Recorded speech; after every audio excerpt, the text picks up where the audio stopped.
Hello guys. तो आप सभी का स्वागत है हमारे यूट्यूब चैनल ड्रीम क्लासेस पे।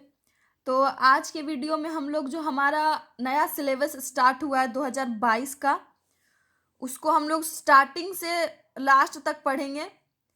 तो आज की वीडियो में हम हिंदी सब्जेक्ट को पढ़ेंगे। तो जैसा कि मैंने बताया कि हम इस वीडियो में स्टार्टिंग से पढ़ेंगे, नए सिलेबस से नई शुरुआत करते हुए चैप्टर फर्स्ट के साथ, जो कि है हिंदी का भाग 1। तो जिसका नाम है श्रम विभाजन और जाति प्रथा, जिसके लेखक भीमराव अंबेडकर थे। श्रम विभाजन और जाति प्रथा, जिसके लेखक भीमराव अंबेडकर थे। तो इसके जितने भी ऑब्जेक्टिव प्रश्न हैं वो सारी इस वीडियो में है, लेसन 1 के। तो चलिए वीडियो स्टार्ट करते हैं। तो आज की वीडियो का हमारा फर्स्ट क्वेश्चन है कि लेखक की दृष्टि में विडंबना की बात क्या है। ये आज का पहला क्वेश्चन है। वीडियो में लास्ट तक बने रहिएगा ताकि वीडियो अच्छे से समझ में आए कि लेखक की दृष्टि में विडंबना की बात क्या है। तो इसका आंसर होगा कि जातिवाद के पोषकों की कमी नहीं है। जातिवाद के पोषकों की कमी नहीं है। चलिए आगे बढ़ते हैं नेक्स्ट क्वेश्चन पे। क्वेश्चन नंबर 2 कि श्रम विभाजन और जाति प्रथा के लेखक कौन हैं। श्रम विभाजन और जाति प्रथा के लेखक कौन है। तो इसका आंसर होगा बाबा साहब भीमराव अंबेडकर। बाबा साहब भीमराव अंबेडकर। चलिए आगे बढ़ते हैं क्वेश्चन नंबर 3 पे। तो जैसा कि आप लोग यहाँ देख रहे हैं, ये VVI क्वेश्चन है। ये VVI क्वेश्चन है, तो ध्यान से देखिएगा कि लेखक की दृष्टि में आदर्श समाज कैसा होना चाहिए। ये हमारा क्वेश्चन है। तो इसका आंसर है कि जिसमें स्वतंत्रता, समानता और भ्रातृत्व का भाव हो। ये इसका आंसर है। चलिए आगे बढ़ते हैं हमारे अगले क्वेश्चन पे। क्वेश्चन नंबर 4 कि सभ्य समाज की आवश्यकता क्या है। सभ्य समाज की आवश्यकता क्या है। तो इसका आंसर होगा श्रम विभाजन। चलिए आगे बढ़ते हैं अगले क्वेश्चन पे कि आधुनिक सभ्य समाज श्रम विभाजन को आवश्यक क्यों मानता है। तो इसका आंसर होगा कार्य कुशलता के लिए। तो यहाँ पे 5 क्वेश्चन हम लोग का हो गया है कंप्लीट। चलिए आगे बढ़ते हैं क्वेश्चन नंबर 6 पे कि श्रम विभाजन और जाति प्रथा क्या है। पूछ रहा है इस क्वेश्चन में कि श्रम विभाजन और जाति प्रथा क्या है। तो इसका आंसर होगा निबंध। वह एक निबंध है।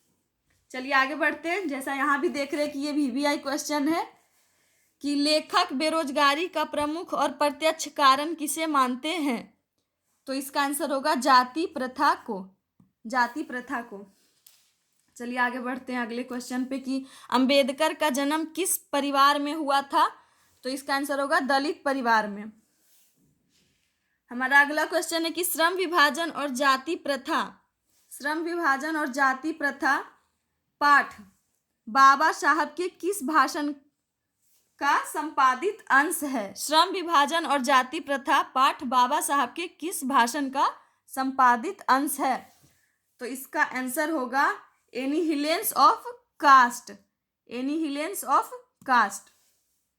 चलिए आगे बढ़ते हैं क्वेश्चन नंबर 10 पे कि डॉक्टर अंबेडकर ने PhD की उपाधि कब धारण की थी। डॉक्टर अंबेडकर ने PhD की उपाधि कब धारण की थी। तो इसका आंसर होगा 1916 ईस्वी में। 1916 ईस्वी में 10 क्वेश्चन हुआ। चलिए आगे बढ़ते हैं क्वेश्चन नंबर 11 पे कि डॉक्टर भीमराव अंबेडकर का जन्म कहाँ हुआ था। तो इसका आंसर होगा महो, जो कि मध्य प्रदेश में है, महो। हमारा अगला क्वेश्चन है कि जाति प्रथा भारत में बेरोजगारी का कैसा कारण बनी हुई है। तो इसका आंसर होगा प्रत्यक्ष और प्रमुख कारण बनी हुई है। आगे जो हमारा क्वेश्चन है वो वेरी वेरी इंपॉर्टेंट। देखिए कि डॉक्टर भीमराव अंबेडकर का जन्म कब हुआ था। डॉक्टर भीमराव अंबेडकर का जन्म 14 अप्रैल 1891 ईस्वी को हुआ था। आगे बढ़ते हैं नेक्स्ट क्वेश्चन पे कि the caste in India their mechanism किनकी रचना है। तो इसका आंसर होगा भीमराव अंबेडकर की। चलिए आगे बढ़ते हैं नेक्स्ट क्वेश्चन पे कि अंबेडकर के भाषण एनिहिलेंस ऑफ कास्ट को किसने हिंदी में रूपांतरित किया? उसका हिंदी रूपांतरण किसने किया था? तो उसका आंसर होगा ललई सिंह यादव। ललई सिंह यादव। आगे बढ़ते हैं नेक्स्ट क्वेश्चन 16 पे कि लेखक की दृष्टि में विडंबना की बात क्या है? तो इसका आंसर होगा जातिवाद के पोषकों की कमी नहीं है। तो यहाँ पे 16 क्वेश्चन कंप्लीट हो गया है। वीडियो में लास्ट तक बने रहिएगा, बस एक बार रिवीजन करने की जरूरत है कि मूक नायक क्या है? तो इसका आंसर होगा एक पत्रिका है। मूक नायक एक पत्रिका है। आगे बढ़ते हैं नेक्स्ट क्वेश्चन पे कि लेखक को इस युग में कहाँ पर विडंबना दिखाई दिया? तो इसका आंसर होगा जातिवाद में। जातिवाद में उनको विडंबना दिखाई दी। आगे बढ़ते हैं नेक्स्ट क्वेश्चन पे कि डॉक्टर भीमराव अंबेडकर ने किस पत्रिका का संपादन किया? डॉक्टर भीमराव अंबेडकर ने किस पत्रिका का संपादन किया? तो इसका आंसर होगा बहिष्कृत भारत का। बहिष्कृत भारत का।